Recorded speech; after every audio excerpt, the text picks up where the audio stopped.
I used to believe every family had a safe center, a place you could return to when the world cut you open. For me, that place was my grandmother's kitchen. The low hum of the refrigerator, the lemon soap on the counter, the way sunlight slanted across the worn linoleum like a blessing you didn't have to earn. My grandmother, Evelyn, stood at that center with her soft hands and her unbreakable calm. When I was a girl, I thought nothing bad could happen if she was in the room. I was wrong. I'm telling this now because I can finally say it without my voice shaking into silence. Because the truth has a weight, and carrying it alone was nearly the thing that broke me. And because there are still nights when I hear my sister's breath hitch in the dark, and I remember how close we came to losing everything that mattered. My name is Claire. I was born in a small town in Ohio, the kind with one high school and two churches, and a main street that pretends it hasn't noticed time passing. My sister Lily is 3 years younger than me, all freckles and stubborn hope. Our dad, Mark, was the kind of man who filled rooms with laughter and then drained them without warning. Our mom, Denise, died when I was 12, a sudden illness that left the house echoing. After that, Evelyn moved in, or maybe we moved into her steadiness wrapping around us like a second skin. Evelyn never raised her voice, she never had to. When she told stories about her childhood, they came out like postcards from another country: dust roads, ration books, dances with shoes worn thin. She spoke about hunger like a teacher might describe a storm: something you respect, something that shapes you, something you survive by remembering who you are. You don't keep secrets that rot, she used to say, stirring soup. You bring them into the light and let them dry. I didn't understand then how much that sentence would matter. After mom died, dad tried to be everything at once. He burned dinners and overcorrected with gifts. He hugged too tight and then vanished for hours. He told jokes at the wrong times. When Lily cried at night, he'd sit on the edge of her bed and promise things he couldn't keep. I watched him become someone else, inch by inch, like a house settling into a fault line. The first time I felt something was wrong, I was 16. It was late November and the town had already put up its Christmas lights, pretending winter could be charming. Dad came home with a stack of papers and a smile that didn't reach his eyes. He told us we were going on an adventure. He said we needed a fresh start. Evelyn's spoon stopped mid-stir. "Mark," she said gently, "what kind of papers?" "Nothing to worry about," he said. "Just adult stuff." Lily beamed. She always wanted to believe him. I didn't. I had learned the difference between a promise and a performance. That night after Lily fell asleep, I found Evelyn at the table with the papers spread out. Her hands trembled just enough for me to notice.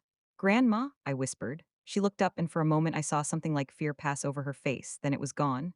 "Go to bed, Claire," she said. "We'll talk in the morning." Morning came with frost on the windows and a knot in my stomach. The talk never did. Days later, we were packing boxes. Dad said the bank was being unreasonable. He said the house was a weight dragging us down. He said a lot of things that didn't line up. Evelyn watched from her chair, her mouth a thin line. When I tried to ask questions, Dad laughed and ruffled my hair like I was still a child. "Trust me," he said, "the move was supposed to be temporary. A rental across town. Smaller, cheaper." Lily cried when she saw her room.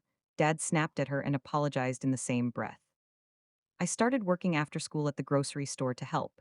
Evelyn insisted on cooking, even when her knees swelled. Weeks passed. Dad's phone rang more often. He started drinking in the evenings, the clink of ice a warning bell. He missed Lily's school play. He forgot my birthday. And then one night I came home to find Lily sitting on the stairs, hugging her backpack like it was a life raft. "He said I have to go," she whispered. I felt my heart drop through my ribs. "Go where?" "To Aunt Carol S.," she said, "just for a little while." I went into the kitchen. Dad was there, jaw set. Evelyn stood by the sink pail. "What is this?" I demanded. Dad didn't look at me. "It's best," he said. "I can't handle both of you right now." "She's a child," I said, my voice shook. "You don't send her away." He slammed his hand on the counter. "Don't tell me how to parent." Evelyn stepped between us. "Mark," she said, steady as ever, "you are making a mistake." He laughed, sharp and humorless. "You don't understand."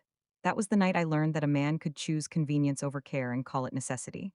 That was the night Lily left with a duffel bag and a promise that she'd be back by Christmas. Christmas came. Lily didn't. Aunt Carol lived 2 states away. Phone calls were rare and awkward. Dad said it was complicated. He said Lily was better off. He said we'd talk about it later. I started having nightmares where I was shouting into a phone that kept slipping from my hands. Evelyn tried to keep things normal. She told stories. She baked bread. She wrote letters to Lily and mailed them herself. When I asked what the papers had been, she sighed. "He signed away things he didn't have the right to sign," she said. "Debt, decisions, he thought he could outrun them." I didn't understand the full scope then, but I felt the injustice like a bruise. Lily wasn't a problem to be solved. She was a person, my person. The first micro hook came when I found a letter addressed to Lily in Dad's desk, unopened, the return address smudged. I held it like evidence. My hands were cold. "Did you read this?" I asked him. He shrugged. "Didn't seem important." It was important. It was Lily's handwriting, looping and careful. She wrote about missing us, about feeling like she'd been sent away because she was too much, about wanting to come home. I read it in the bathroom and cried until my face hurt. I showed Evelyn, her mouth trembled. We'll fix this, she said, but fixing required leverage and we didn't have any. The second micro hook arrived in February when Evelyn collapsed at the grocery store. I got the call at work and ran, my apron still on.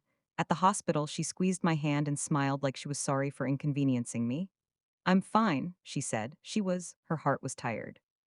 Doctor talked about stress like it was weather, unavoidable. I thought about Lily and felt something inside me harden into resolve.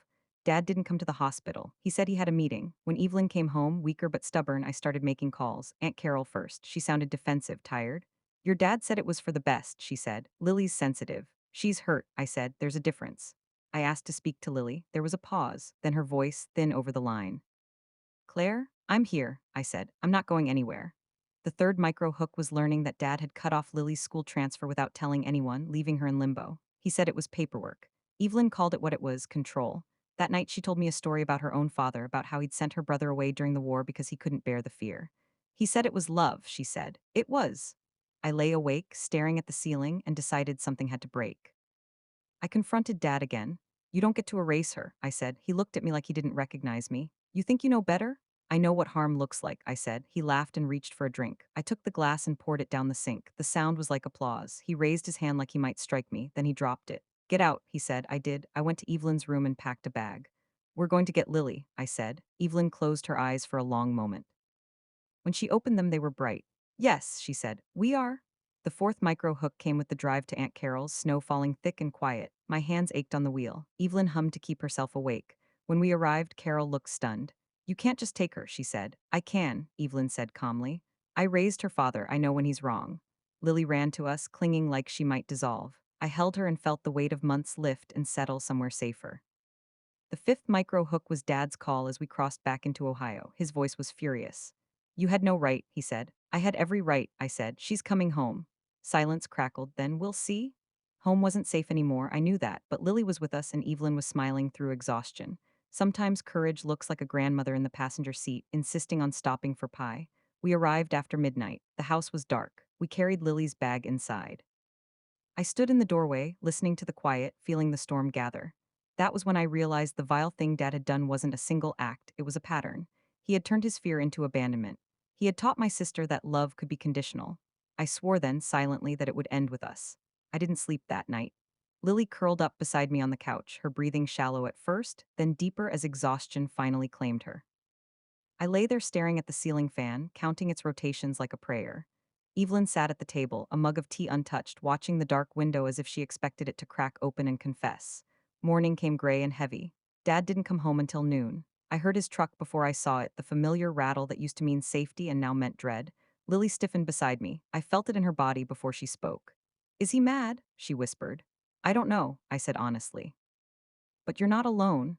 He walked in like a storm looking for somewhere to land. His eyes went straight to Lily. Something ugly flickered across his face, not anger exactly, but resentment, like her presence was an accusation. She's staying, he said flatly, as if announcing a verdict. Evelyn stood, slowly, carefully. Mark, she said, we need to talk. He scoffed. About what? You kidnapping my kid? I felt heat rise in my chest. You abandoned her, I said. Don't rewrite it. He rounded on me. You don't know anything. I know she cried herself to sleep for months, I said. I know you didn't open her letters. I know you made her feel disposable. Lily's hand tightened around mine. Evelyn didn't raise her voice. She never did. Sit down, she said. Something in her tone, steel under silk, made him hesitate. He sat. What followed wasn't a shouting match. It was worse. It was the slow peeling back of lies. Evelyn asked questions like a surgeon making careful cuts. About the papers, about the debt, about why Lily specifically had to go. Dad tried to deflect. He blamed money, stress, us. Then finally he cracked. She reminds me of her, he said, voice breaking. Of Denise. Every time I look at Lily, it's like losing her all over again. The room went quiet. I felt something twist inside me, not sympathy exactly, but understanding edged with fury. Grief explained things. It didn't excuse them. So you punished her for that? I asked. Read his face in his hands. I didn't know how to handle it. Evelyn leaned forward. You don't get to choose the easy road when it hurts your children, she said. That's not how love works. For the first time, he looked small. I need help, he whispered. It wasn't redemption, it wasn't forgiveness, but it was the truth finally spoken. The weeks that followed were the hardest of my life. We set boundaries, real ones. Evelyn insisted Dad see a counselor. Lily slept in my room for a while. I watched her like a hawk, looking for cracks, for signs that the damage was deeper than I could reach. Sometimes it was. She startled at raised voices. She asked permission to eat. She apologized for existing. Each time it felt like a fresh wound. I countered it with constancy.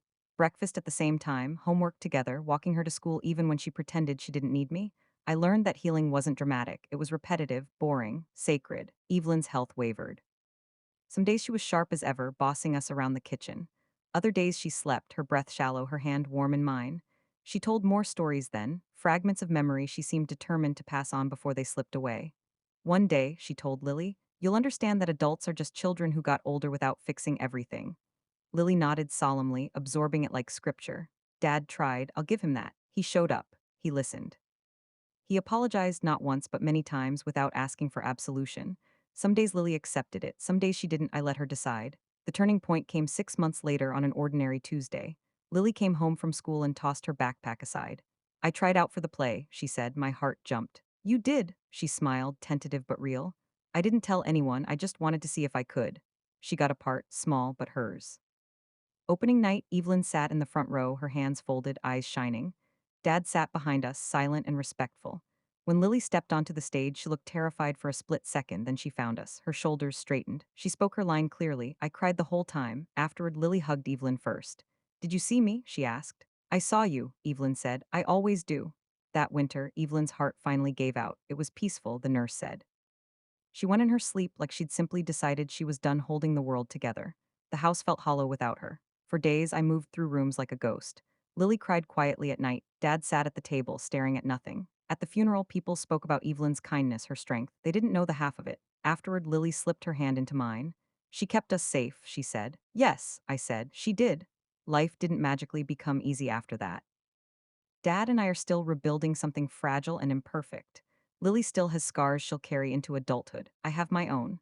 But here's what I know now. The vile thing my father did wasn't sending my sister away.